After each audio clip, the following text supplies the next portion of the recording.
also go to Google Earth, and with Google Earth you can kind of get you can actually do the square footage of the building.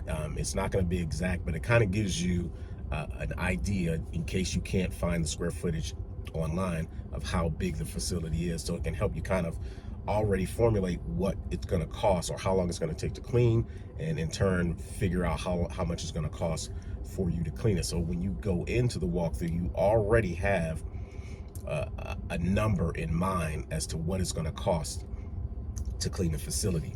And then once you get in there, you kind of more so listen to what they have to say. You ask specific questions to get them to talk, if they're, you know, not one of those talkative type of people, which I'm not. So you want to try to get specific answers to questions that are going to allow you to create your bid proposal.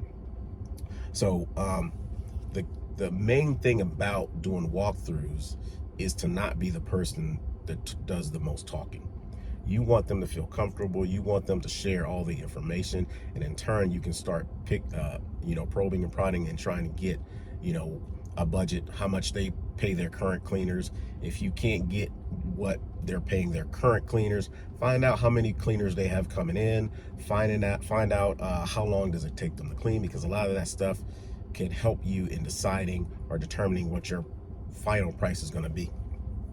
What I normally do is I have an iPad.